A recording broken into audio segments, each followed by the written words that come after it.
Welcome to all of my members to this step-by-step extended Cornflowers watercolour tutorial. Full list of all the materials I'm going to be using in this tutorial, please see the description below, and also for the photo link.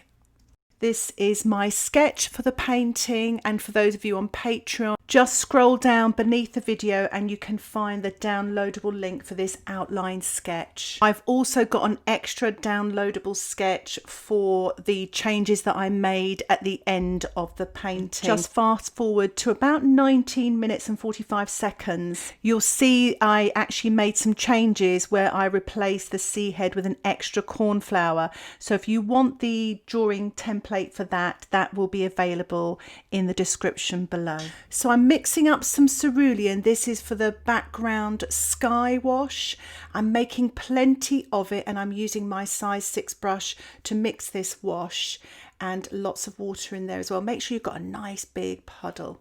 I've rinsed my brush and I'm getting a little pinch of the Quinacridone Gold, lots of water. You don't want this too strong. And this is going to be for sort of the light on the horizon sort of area, and almost also part of the sort of foreground grasses.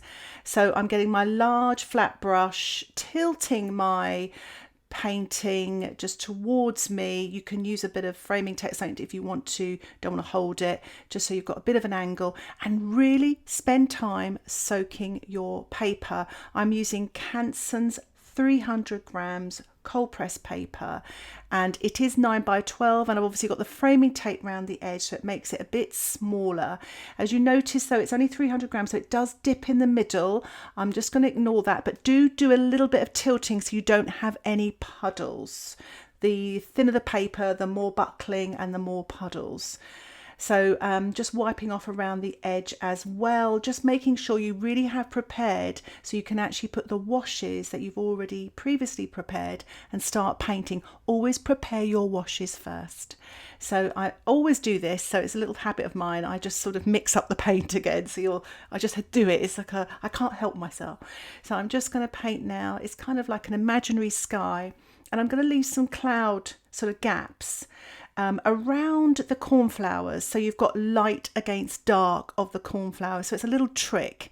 Obviously I haven't got any clouds in the photograph, but I'm sort of making some imaginary clouds. As you work towards the bottom, just make them a little bit smaller so it creates a little bit of depth in your painting, and also make the wash slightly lighter so it looks like it's going further away. As you see there, I'm just added a little bit more water, so I'm just paling down a little bit of cerulean, smaller clouds towards the horizon, still tilting my paper so that it sort of gets all that paint moving. And now there's my little bit of Quinacridone Gold, which will run a little bit up to the horizon as well to create some soft yellow. I've added a little bit of that Quinacridone Gold to my blue as well to create some light green washes. Still tilting, rinsing my brush. I've gone to a smaller size 6 brush now and just painting some of this green wash, the Cerulean with the Quinacridone Gold, slightly thicker, so it's damp into wet. The surface of the paper is still very wet. Adding a little bit of Hansa yellow light. You could use cadmium yellow, and for the Quinacridone Gold you could use raw sienna or yellow ochre, and just a little bit more now of creamier paint with the blue and the yellow, sort of like a lighter green, and I'm just using this damp into wet so you can see these grasses, but they'll have soft edges because you're painting damp into wet. They won't have hard edges because that's what you get when you paint wet on dry. As you saw there, I added a little bit of cerulean to that wash there, just sort of, you know, having a variety of greens there, using my size 6 brush, working sort of damp into damp, just sort of, you know, putting some darker green grasses on here and there. I've wiped away the green from my palette because I want to make sure I don't get any contamination. I've started off with the Ultramarine and putting a tiny speck of the Opera Rose. Remember, you could use permanent rose. And I'm using the size 6 brush. I'm using my paper towel to take the excess off, and I am painting damp into damp onto that damp sky. So I haven't dried the painting yet. Now, if you're at all worried about this, or you're just starting out with watercolour, wait for your background to dry and paint this wet on dry. That's a really good bit of a tip there, because it's very difficult to control damp into damp. By all means, have a little practice of it, but I would advise, if you're just starting out, paint wet on dry. And I'm using a little bit now of the Ultramarine with a touch of yellow and painting the stem damp into damp. So don't worry if it fuzzes out a little bit, because it's like that in the photograph, because it's kind of out of focus. And I've just painted a leaf in there as well. So I'm mixing up a little bit more of the Ultramarine with a tiny touch of the pink. It's slightly creamier, just to put some darker tones in this cornflower here. So you want very little liquid on your brush, and remember to wipe it off on the paper towel if you're not sure. If you're painting wet on dry, just paint this darker tone wet on dry and maybe soften here and there with a damp brush. So I'm painting the left cornflower in exactly the same way. The thing you'll find though, when you're working damp into damp, by the time you get to the star of the show, the center cornflower, your paper will have quite have dried, but still make sure that you don't sort of use very wet paint, but I'll explain that as I go on. So this right hand cornflower is drying, the paper has dried in the background a little bit more, so it's quite easy to do the damp into damp. Just make sure you don't introduce wet watercolour, it's got to be damp, otherwise you'll lose control. The beauty of what I'm doing here is I've worked on the fuzziest cornflower first, and this cornflower here I've actually made up, and it is on the sketch, the downloadable sketch as well, but I've just made it up, and I just wanted a little balance of kind of 3 cornflowers at this instance, but I do add another one later and I'll explain why. So if you want to fast forward to 19 minutes 45 seconds, you can see the changes. But I really like this sort of balance in the composition here. It almost needed it. So I'm painting in this sort of the seed head here, but I do actually take this out at the end because I don't really like it. You may like it, so you can keep it in. But if you would like to sort of skip to the end of the video, you may want to not paint this seed head and actually paint the cornflower instead, which I actually painted, and show you a technique about how to remove it. So I'm painting this again damp onto the surface that's really drying now. So it's good practice here of painting damp into damp. As you can see, there's no puddles on my palette. It's really quite thin liquid. On this little seed head, I've actually put a little bit of violet and a touch of green. It looks quite nice. I'm still working damp into damp, and I've swapped to my size 4 brush because it is such a small little seed head there. So it's a good little tip to go to a smaller brush for smaller areas. And I am painting the star of the show, and the surface of the paper is nearly dry. Now, I normally tell students, whatever you do, don't paint at this stage because it's deceptively dry. But if you're not sure, give your painting a blow dry at this stage. It's almost impossible for your painting to be damp at this stage. I haven't blow dried it, but if in doubt, give it a quick blow dry before you do, because I would not like you to have a back run in your sky. But if you're like me and you like to take risks, just go for it. So this is a really dilute wash, and you could call it wet on dry, putting in the sort of the violet colour and a touch more pink around the bottom edges.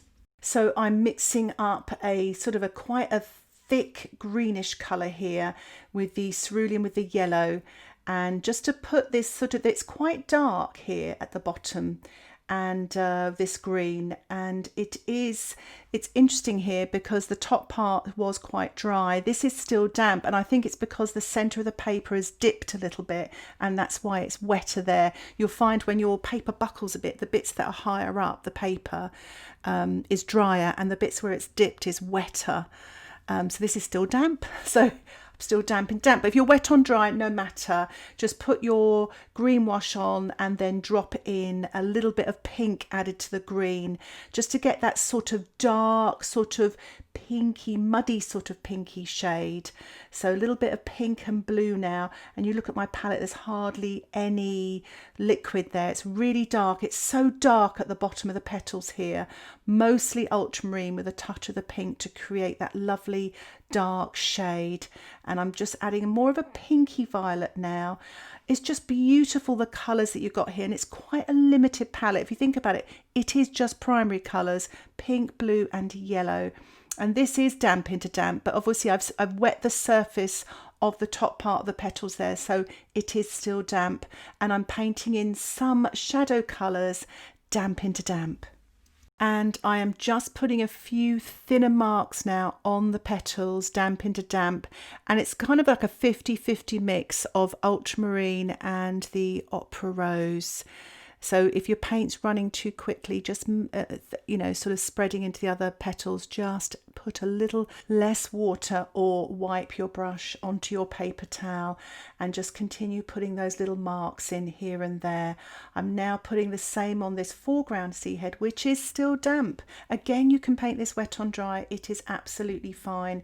And I'm putting a little bit of the pink at the top and then pushing in a little bit of limey green at the bottom, and that's the cerulean with a touch of yellow.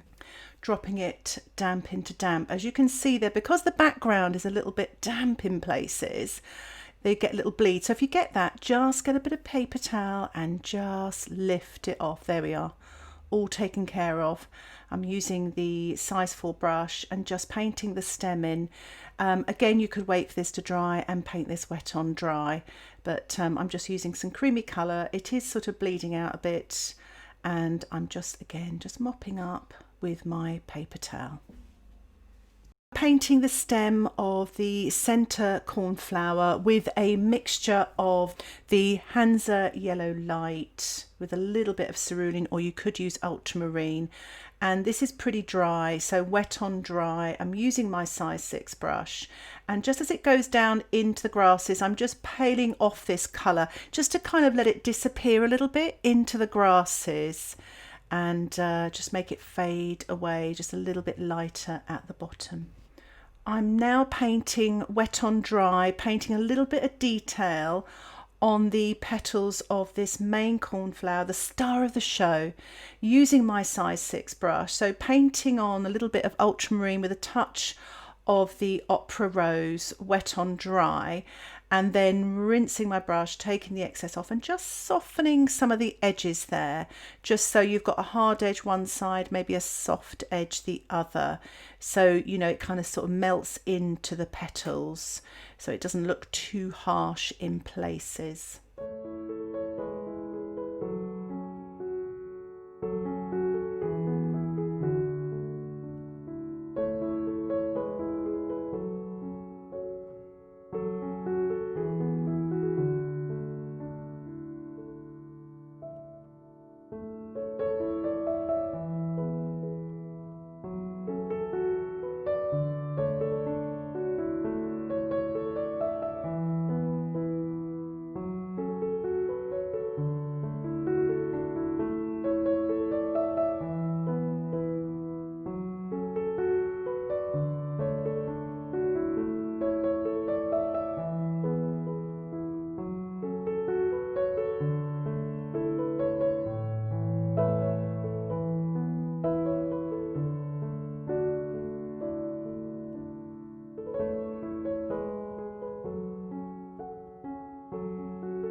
I'm still working on the star of the show, and I'm just putting in some little bits of details, damp into damp, on the darker areas of the flower. I've gone to my size 2 brush, just putting in these very small thin petals with some creamy, again, ultramarine and opera rose. Just vary the amounts. When you see it a little bit more of a magenta pinky shade, add a little bit more opera rose. More darker and cooler, add a little bit more ultramarine.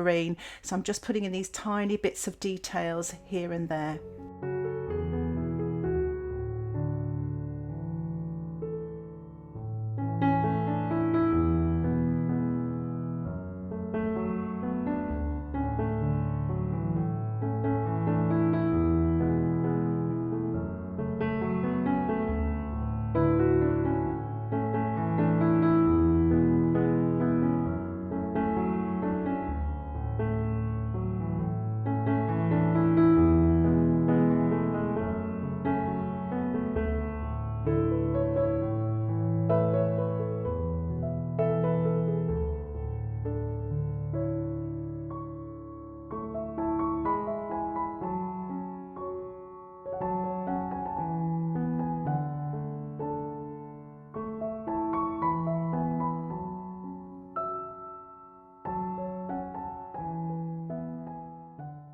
just mixing up a little bit now of ultramarine with a touch of Hansa yellow light, quite a creamy mixture.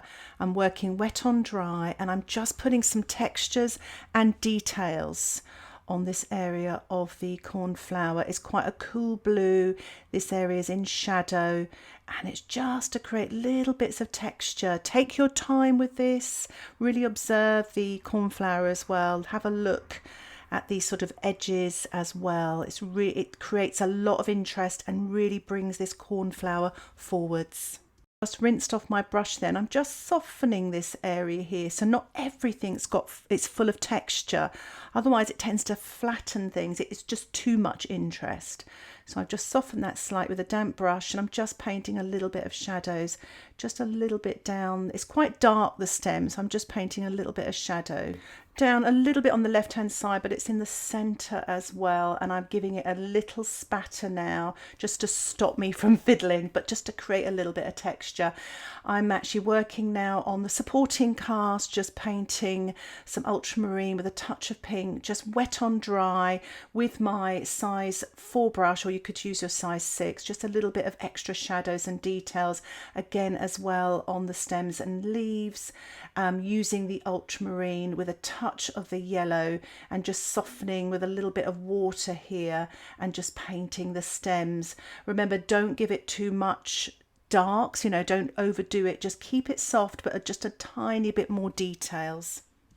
I'm working on this foreground bud, and I'm painting wet on dry using a little bit of the ultramarine with a touch of the pink, maybe even a touch of yellow, so it's kind of greyed down a little bit, or green down, and painting a little bit of texture as well on the underside there, and working on the stem a little bit like my main cornflower. And I'm just adding a few more little darks now on the cornflower, just with some ultramarine and a tiny touch of the pink again, just really observing those final bits of details, really finessing to complete this main cornflower.